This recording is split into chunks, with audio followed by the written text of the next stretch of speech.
Your house could be one of the most tax-efficient assets you own. Hi, I'm Rob West. For many retirees, taxes can take a significant bite out of their income. But what if the roof over your head could help you manage that tax burden more efficiently? Harlan Accola joins us today to explain how a reverse mortgage may fit into a thoughtful retirement strategy. Then it's on to your calls at 800-525-7000. That's 800-525-7000. This is Faith and Finance Live, biblical wisdom for your financial decisions. Well, we're delighted today to be joined by Harlan Accola. By the way, Harlan will be here throughout the broadcast today, taking your phone calls specifically on this topic of reverse mortgages. You know, many people, and we certainly advocate for this, like to see their home paid in full, getting completely out of debt before they enter retirement. A great strategy. And yet, whether we're looking at your home equity as a planning tool, we'll talk about that today, about how it can actually come alongside other assets and be used efficiently, especially for tax purposes, or to provide needed income or needed cushion in retirement when you are ill prepared. A reverse mortgage can be a very powerful tool. So if you have questions on any of that today, perhaps you've had some misunderstandings about these products, and I could certainly understand why. They've gotten a bad rap in many cases for the wrong reasons. Today, we're looking forward to taking your phone calls. Harlan will be here to answer those questions that you have when you call 800-525-7000. Also, every call on topic today will get a copy of Harlan's book on this topic, and it'll be our gift to you. The number, 800-525-7000. You can call right now. Harlan, you know, after that opening, I'm sure some listeners are wondering, how can your home equity help lower your tax bill? So that's where, of course, a reverse mortgage might come into play. How are the proceeds treated differently from other income sources? Let's start there. Well, sure, Rob. Good to be here. We constantly fight against the situation of this is designed only for people that need it, only people that are in trouble. But for people that have more money, one of their biggest single expenses is taxes. And so all of the money that comes out of a reverse mortgage is tax-free because it's technically borrowed money, so it's never taxed as income. And it's a non-correlated asset, as we refer to it as, so it can be used to pay taxes on Roth conversions. It can be used as a tax deduction as the interest accumulates, like I've used it personally over a period of years to be able to bunch up deductions along with my donations and giving, so that as many of our clients do, so that you get more of an itemized deduction scenario. So there's kind of three ways that it helps with the tax bite that is usually a bit too big for people that have a significant amount of money that say, I'm not making money anymore, but because of what's coming out of the IRAs, often their tax bracket has not even went down since they retired. Yeah, no doubt about it. Let's stay with that for a second. So how could this be used to better manage the timing and the amount of an IRA or a 401k withdrawal? Well, the biggest thing that people don't sometimes pay attention to is what happens to your tax bracket. And sometimes when people have to draw up money to buy a car, pay a big medical bill or something, it bumps them into the next more expensive bracket. And all of that money now is taxed, which affects not only their tax bracket, but also things like Medicare. So when you reach a certain amount, our clients say, okay, I'm never going to take more money than this out of my IRA. The rest of it I'm going to take out of my house because that's all tax-free, so I'll never bounce into the next bracket. So you time out when and how that's going to be done, so you work around that accordingly. Yeah, that's really helpful. There's also portfolio protection benefits related to something called sequence of returns risk. I want you to explain that after the break, and how a reverse mortgage may help retirees protect their investments, specifically during a market downturn. I know this is a powerful tool, Harlan, that you've talked about before. I want you to unpack the details on that after this break. And then we'll, of course, begin taking your phone calls today. So if you have a question on a reverse mortgage, maybe you don't have enough saved for retirement, you're just scraping by, and yet you have a big asset under your feet, and you could leverage some of that home equity as a cushion, maybe for home repairs, maybe as an income stream, or maybe you want to use it as a part of your comprehensive financial planning, whatever it might be. If you have questions, Harlan's here. He's our go-to guy on this topic. Just call right now. Lines are open. 800-525-7000. This is Faith and Finance Live. Much more to come just around the corner. Stick around.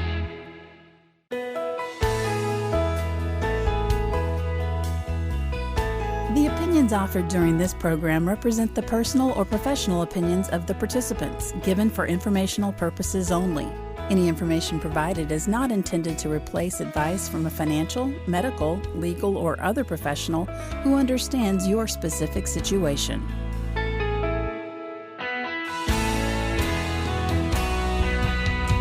So glad you're with us today on Faith and Finance Live. I'm Rob West. Well, we're talking about one of the most misunderstood topics related to financial planning, and it's related to reverse mortgages, and that is the opportunity for you to tap into home equity beyond the age of 62, often if you have more than 50% equity in your home, to be able to access that without ever having a mortgage payment, and by keeping ownership of your home and being able to live there for the rest of your life, and to know that it's non-recourse, meaning your home can never be taken no matter what happens to the value of it in the future. The FHA guarantees it. So this is a powerful tool for especially folks who are sitting on a paid-off home that are just lacking enough income to live comfortably, or perhaps to avoid untimely distributions from other assets. We'll talk about that here in just a moment. Harlan Accola here today, our go-to guy on this topic for Movement Mortgage, an underwriter of this program. If you want to learn more, just go to faithfi.com/movement. We're going to begin taking your questions on this topic here in just a moment. By the way, every caller on topic today gets a copy of Harlan's book. It's our gift to you. Just call 800-525-7000 right now. We'll begin taking those calls here in just a moment.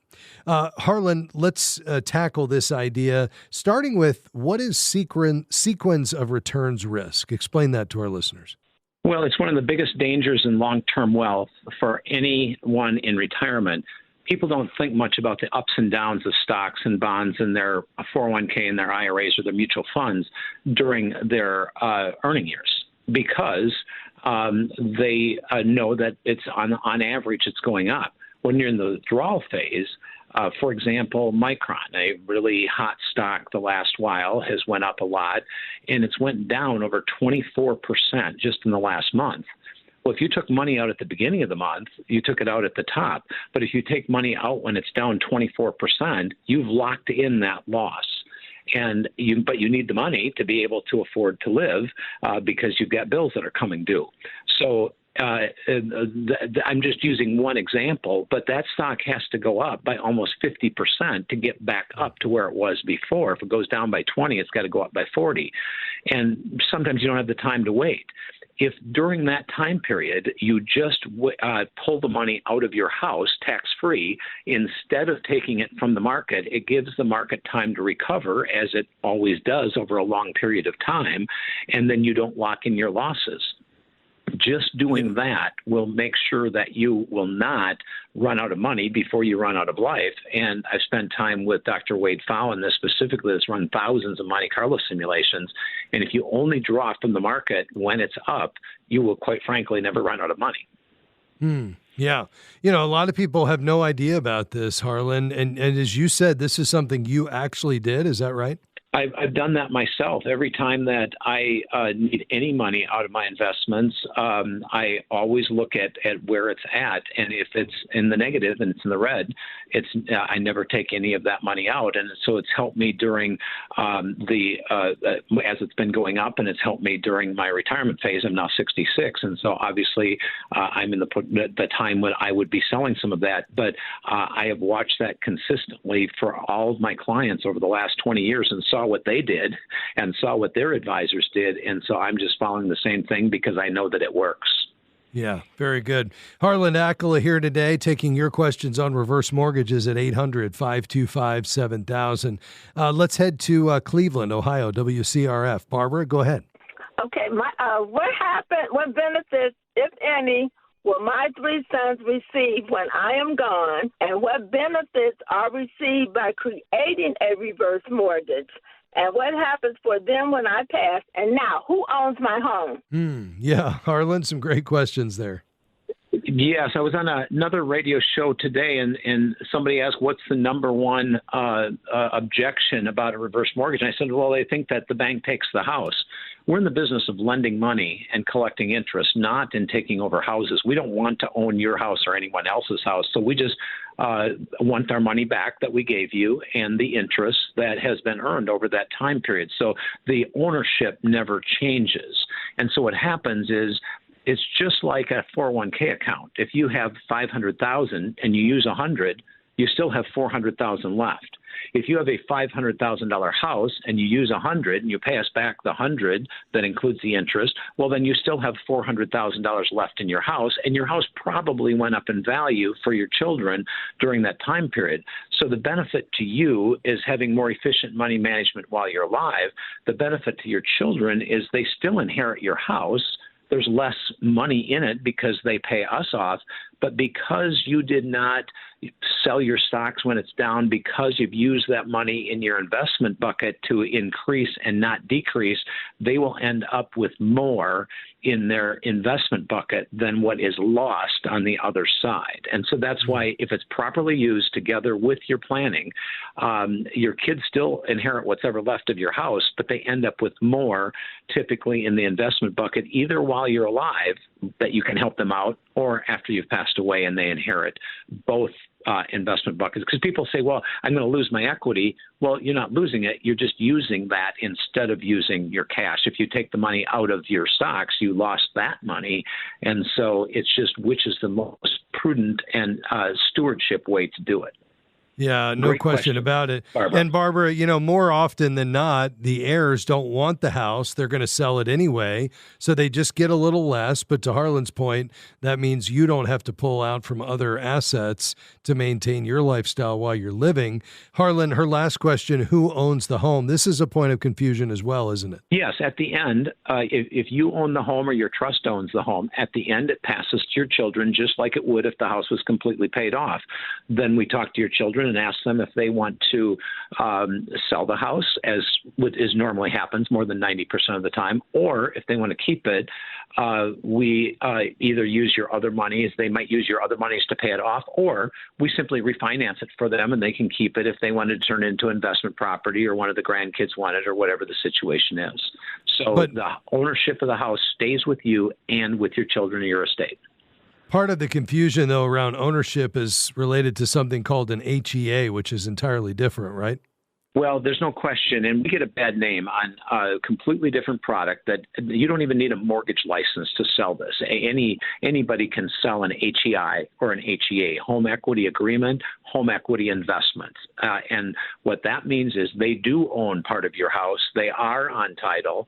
They do decide when it's going to be sold, and they are very involved with the ownership of your house. That is not what Movement Mortgage does, and will not participate in any of those programs because, quite frankly, we believe that they're predatory. There's lots of lawsuits against those companies right now, and they are not regulated by the Federal Housing Administration or any mortgage entity, the CFPB or anything else. Barbara, I hope that clears it up. Hang on the line. Our team will get your information. We'll get you a copy of Harlan's book, and that'll answer any other questions you have. Thanks for your call today. Well, folks, every line full, so we got a lot of ground to cover, but we're ready. Harlan's here. He's sticking around for the entire broadcast today, at least for this hour, and we'll take those questions just around the corner. This is Faith and Finance Live. I'm Rob West. He's Harlan Accola, and if you want to learn more, just head over to faithfi.com/movement. That's faithfi.com/movement. Back with much more right after this.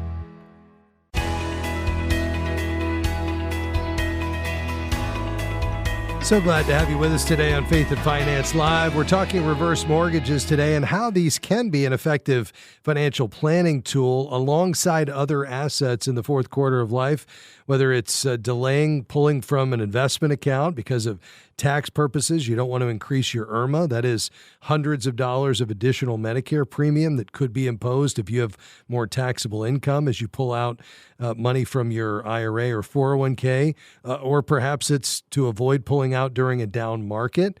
Maybe you just need additional income in this season of life or some cushion for upkeep on the home. That's where these tools can be very effective. And Harlan Accola is shedding some light on this. He's, of course, leading the reverse mortgage team and has for some time at Movement Mortgage, an underwriter of this program. You can learn more at faithfi.com/movement. Harlan, let's head right back to the phones.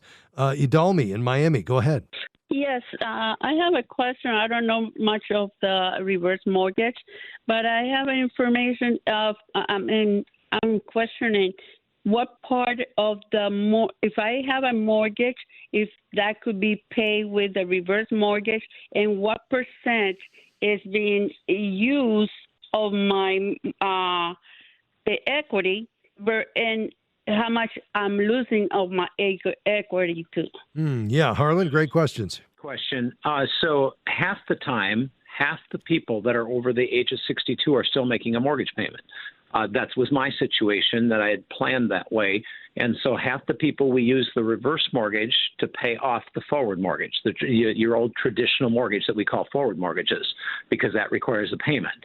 So we convert your forward mortgage, refinance into a reverse mortgage. We can go up to as high as 70% of the value of your house, depending upon your age. Usually it's between 30 and 50% for most of the loans, because you've got to be quite a bit older for the 70%. So we only use 30 to 50% of the value of your house. And then that eliminates your mortgage payment for the remaining balance and makes it optional.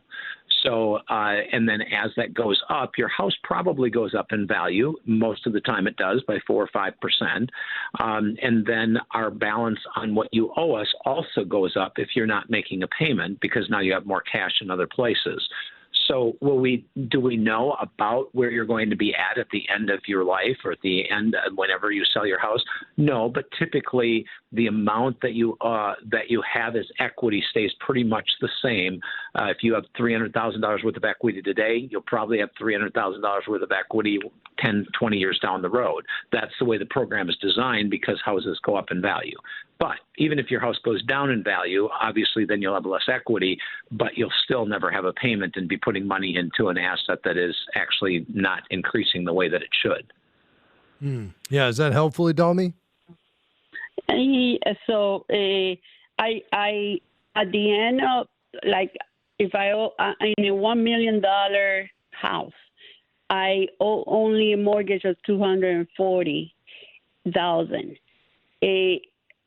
Of that, how much is that you charge in fee doing that? I mean, how much percentage is that I'm be charged for having a reverse mortgage? Yeah. Sure, that's perfect to use real numbers on there. So $240,000 at today's interest rates of about 6.5%. In about 11 years, you'll owe about $500,000. It'll about double, almost to $480,000. However, what happens to the value of your house in that time period? Probably goes up to about 1.2, 1.3 million if it's going up even by 4%. So usually it goes up for as much as what it increases, but you would owe us, if you moved out of the house at that point, $480,000. But remember, you made no payments on that $250,000 loan for 11 years. So you've got more money in your pocket or in your investment bucket on the other side. But the increase of the value in the house in that time period probably increased more than what you actually owe us in interest. So that's a very good example, Idalmi. Idalmi, does that make sense? Yes. Okay. Very good. All right, stay on the line. We're going to send you a copy of Harlan's book, and I think that will further explain everything he's talking about. We appreciate your call today. Michael is in Nashville. Go ahead, sir. Thank you for taking my call. Sure. My question is, well, a little backstory, I guess. I'm debt-free. I'm 65. I'm still working. I have a house that's worth about $800,000 that is paid for.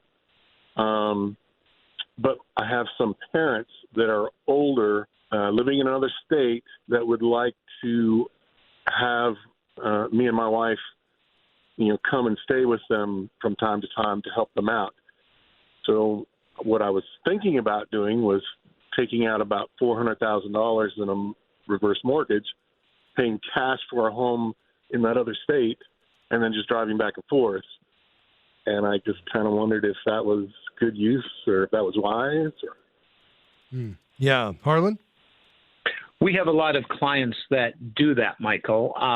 They pull money out of their primary residence to purchase a second home or an investment property when they're buying additional real estate, and then they've kind of got two properties that are going up in value without touching all of their investment side. So the wisest place to borrow money is on an optional payment mortgage that you don't have to pay, so it doesn't goof up the rest of your plans on the cash flow that you're still working on. A lot of our clients have done that. I myself did that for a second home in Florida because we live in a very cold area in Minneapolis, and so that's exactly what I did specifically so that I have two properties and don't have to worry about the payments on them. So your thought process is correct. I'd want to know more about it, and I'd be happy to go through it in a bit more detail for you. But your thought process is going in the right direction, Michael, for sure. Very good. Harlan, we've had a question about the phone number to reach your team. Can you give that? Yes, it's 580-REVERSE, 580-REVERSE, easy to remember. Great.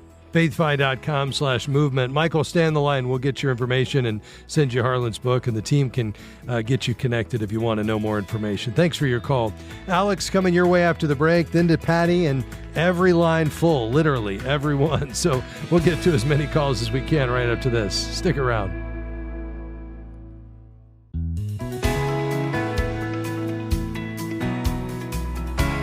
Thanks for joining us today on Faith and Finance Live. Well, Josh and the team are busy in there because the phones are ringing off the hook. Harlan, I think you've struck a chord here, but seriously, I mean, this topic of reverse mortgage is often misunderstood. It has gotten a bad rap for a long time, hasn't it? There's so many times when we have to spend the first hour just debunking myths that people thought were correct, and it scares them because they've heard bad things and they don't want to go any further. And we just encourage people to, not decide to do it, but just ask enough questions to find out whether or not it fits. Yeah, that's a good point. Down to Alex in Chicago. Go ahead. Good afternoon. Thank you for taking my call. Sure. Do the interest rates when applying for for a reverse mortgage, do they mirror the commercial bank interest rates? Yeah, great question. Harlan? Yeah, they're very similar. FHA requires the reverse mortgage interest rates to be tied to the 10-year Treasury. So we can't just charge whatever we want. We have to charge within the parameters of the FHA. And so most of our rates are just a little bit below the 30-year rates. So if the 30-year rates are at 7, we're usually at 6.5. It varies a little bit. Sometimes we're a little bit more, a little bit less. But those are similar. The only thing that's more expensive are jumbo loans. When you get into the $4, $5, $6, $10 million homes, that's a little bit different cost there. But on 95% of our loans, we're very similar to what any bank would charge for. In fact, we're lower than most of the home equity lines that a lot of people use. So very similar. Quick answer to your question. Yeah, Alex, it looks like you had a part 2 to your question here. Go ahead. Yes, and the previous information, the topics that you all were discussing about when Harlan was speaking of the tax, you're taking out money from your stocks and IRAs. Yes. Is that covered in your book, sir? It's not, but I do have some addendums that I'm writing right now for another book, and I'll share that with you if you send us an email, and I'll make sure that I get you that additional information because I go into a lot more detail on the overall tax play, which will come out in my next book, but it's not in the book that you'll receive. But I'm happy to share that info with you that has come out since. Very good. Alex, stay on the line. The team will get your information, and we'll be sure to get you connected with Harlan to get that additional addendum. Thanks for your question on that. By the way, folks, what he's talking about is where we started today, which is really just this idea that, again, as a financial planning tool, one of the ways to leverage a reverse mortgage is so that you can be more tax efficient as you time the amount and the timing, which year, of your IRA withdrawals to avoid inadvertently running up your Medicare premiums through IRMA or going up into a higher tax bracket. So a fabulous tool if it's considered in the right way. It's not for everyone, but it can be really powerful, and it's often not looked at that way. In fact, Harlan, I would say a lot of advisors don't know the power of that. Would you agree with that? Oh, I just had an advisor on yesterday morning, and he said, all I know is that reverse mortgages are for a very narrow segment of the population. And at the end of the hour, he said, I had no idea. This works for a majority of my clients. And and he was in business for 20 years. And so it's a very normal scenario that it's just pigeonholed, just like clients pigeonhole it as for people that don't have much money. So do advisors do it. And we're so happy to be of help to them. And we've helped a lot of Kingdom advisors on that specific issue. Yeah, very good. Let's go to West Virginia. Hi, Patty. Thanks for calling today. Go ahead. Thank you. I just had a quick question. I have a home at me and my husband it's $89,000. It's worth about $250,000.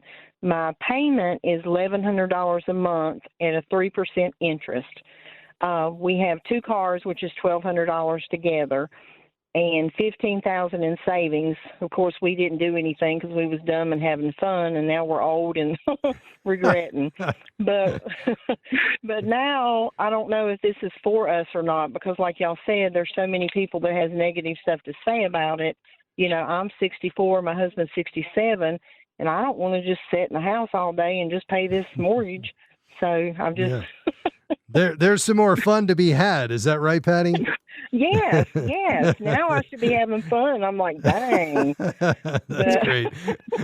Harlan, what are your thoughts for Patty's situation? Well, Patty, I want you to know that there's thousands of other people in your same situation. And the fact is that every payment that you're making on that house is not fun for you and your husband. It is going to the heirs. And if you wanted to send that money to the heirs, that's fine. But when you know you're past 62, which obviously you are, I'm 66, and I stopped making mortgage payments at 62 because we do want to have more fun and enjoy life, and because we've been working for a long time. And so the fact is you always have to ask the question, if I don't have to make the mortgage payment, why would I? And what's the purpose of making the mortgage payment? If you have enough equity, you have over 60-70% of equity, why do you want to continue to make the payments when you don't have to? And so I'm not saying, you can't decide in a few minutes whether or not it makes sense for you, but should you talk about this? Absolutely, because that $1,100 that's going out, whether it's at 0% interest or 8% interest, it doesn't matter. It's cash flow that's going out that you cannot use for anything else. On the first of the month, that has to go out or you lose your house. If you can turn that payment into an optional payment, then you decide whether or not to send that money in every month. The bank doesn't decide and make you send it in every month. That's all we're doing is making it optional. And does that make sense for you to look at so you can enjoy life, have less pressure, and have some fun? And the answer is usually yes.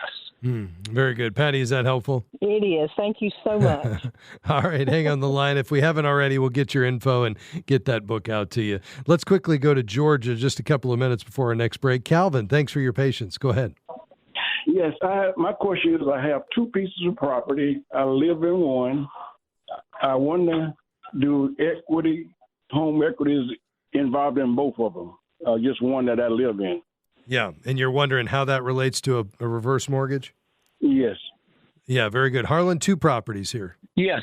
So we look at all your properties when we go through the question, and there's a lot of times when even if you can only do a reverse mortgage on the primary residence, but if you have a line of credit that's tied to both properties, we only take an interest in your primary residence, and we have put no liens on any other properties. So the bottom line is should you have an optional payment mortgage on your primary residence? And that's where we encourage people for safety and for just wisdom of how to handle things of making that payment optional. And also we had a call previously on one of Rob's shows about a HELOC. And HELOCs can be taken away and they can be reduced or they can be canceled through no fault of your own if there's a market change A reverse mortgage line of credit will guarantee that no matter what happens in the future, Kelvin, that will never be taken away. It'll always be available, and your payments will always be optional. So if it were me, I'm 67. Do I want a regular HELOC? No, I use a reverse HELOC because I want the option of whether or not to make a payment. So you have a great question, and it makes a lot of sense for you. And Harlan, typically you're getting up to 50%, although it varies by age. Is that right? That's correct. We always say 30 to 70%, but a majority of our loans are in the 30 to 50% range. Excellent. Calvin, thanks for your call. Hang on the line. Angela is coming up next. She wants to know how expensive this is. And Rosa in Bakersfield will talk about her question as well. Stay with us.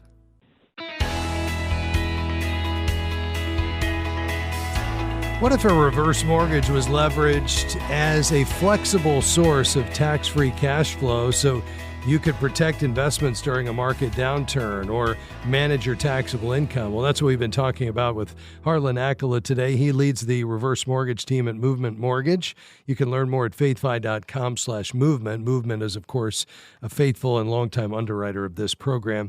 We're going to head back to the phones here in just a second. But Harlan, we often talk about reverse mortgages, or their official name, home equity conversion mortgages, as being non-recourse, meaning nobody can ever take your home from you, no matter what happens, even to the value of the home.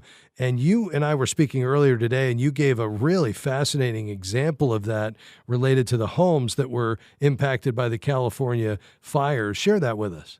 Yes, there was about 21 homes in the all of those fires in California that had reverse mortgages on them, and all other lines of credit were canceled, but not the reverse lines of credit. Some of those people are using the money out of their lines of credit to pay for rent, to pay for their living expenses while they're trying to rebuild their homes, because obviously insurance money is coming in, but it's taking a long time to rebuild those homes with the regulations and everything. So it is a lifesaver for those folks because they still have liquid money, even though the houses are actually ashes.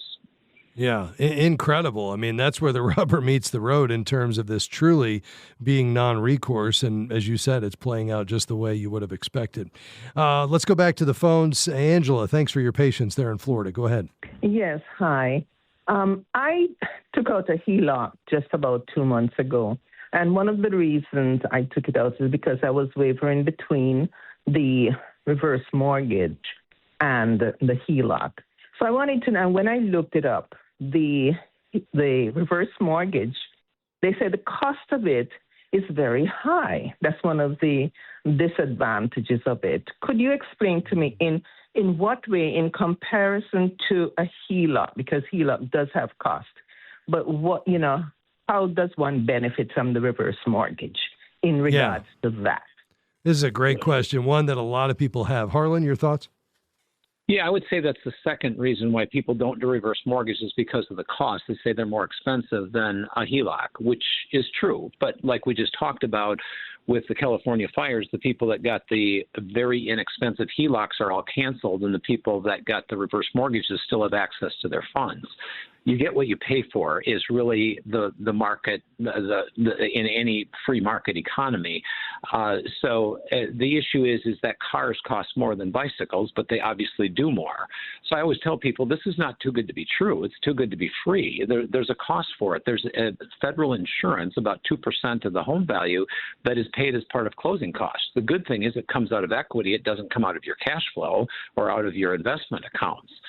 So we make sure when we sit down with any client to compare, because we do HELOCs also, so we can do a HELOC for someone. But the issue is that what do you want to accomplish? And no matter how cheap something is, if it doesn't take care of your long-term goal, you shouldn't do it.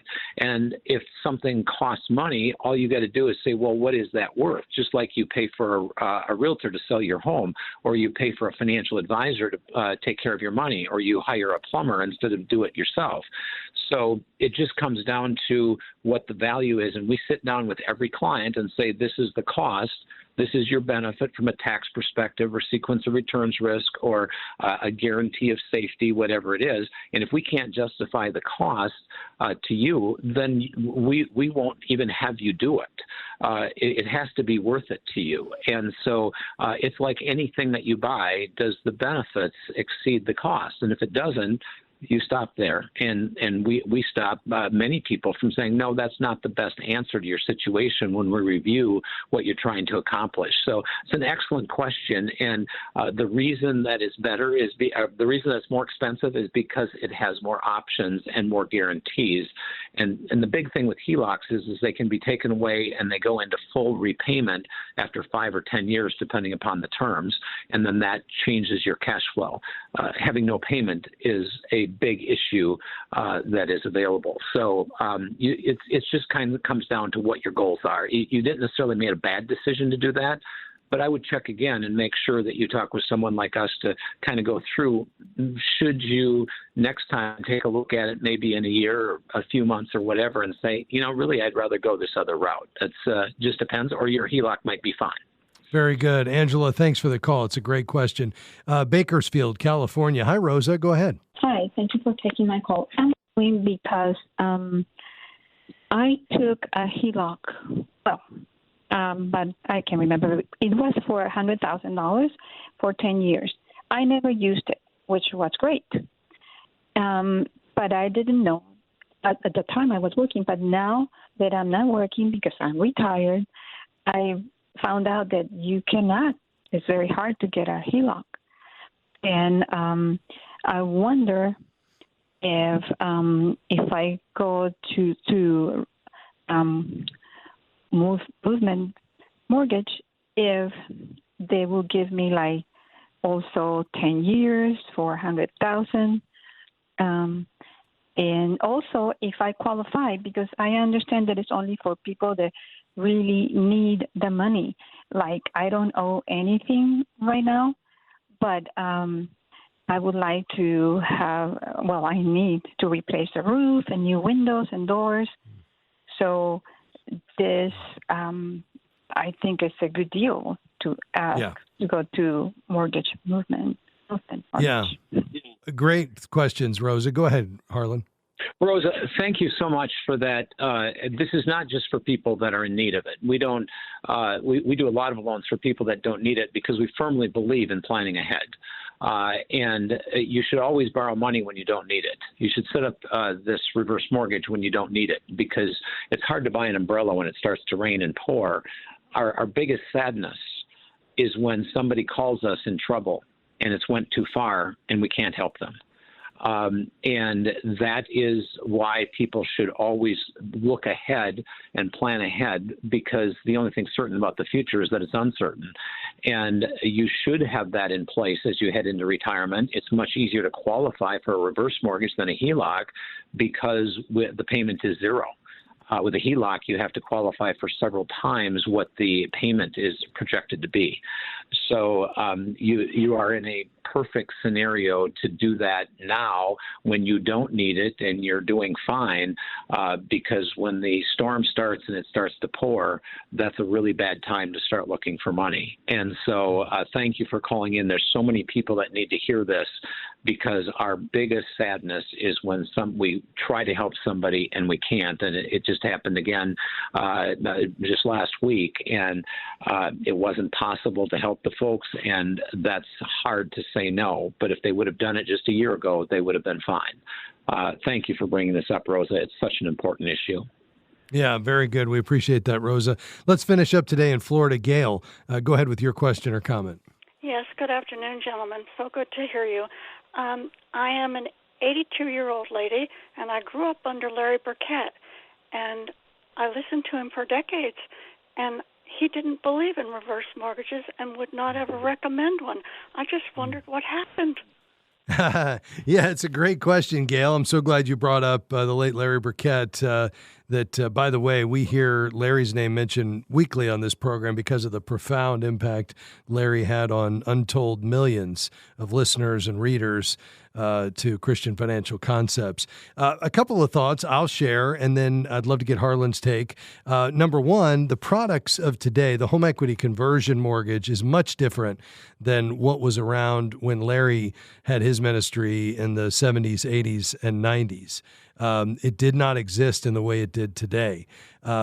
Keep in mind, Larry advocated for living completely debt-free. We do as well. We love the idea of you being debt-free. I think the Bible encourages us to understand the dangers of debt, to be wise as stewards of God's resources. Larry also talked a lot about what's called surety. So, surety is this idea that you have an absolute or a certain way to make the payment. So Larry would often say the only way to avoid surety is to collateralize a loan with property that will cover the indebtedness no matter what. Well, this is one of the only products where the property will cover the indebtedness no matter what, because you never have to make a payment and you can never lose your home, even if your home value plummets. And so this is a product and one of the unique products that allows you to not violate that surety principle. But I think at the end of the day, it really comes down to the differences of these products today versus the predatory products that existed when Larry was around. But I will come back full circle to where I started, and that is if somebody has a conviction to be debt-free or they're in a position to be completely out of debt, so be it. And I would advocate 100% for that. Harlan, unfortunately, we've only got about 45 seconds. Your thoughts? Well, Rob explained it very well, Gail, and I don't have a lot to add. But I often tell people my dad retired in 1981. This didn't exist, and it would not have been a good idea for him to do it. But he did it later in life when the good products came along. I have a rotary dial phone in my office, but I don't use it anymore. I just use it as something to show my grandchildren.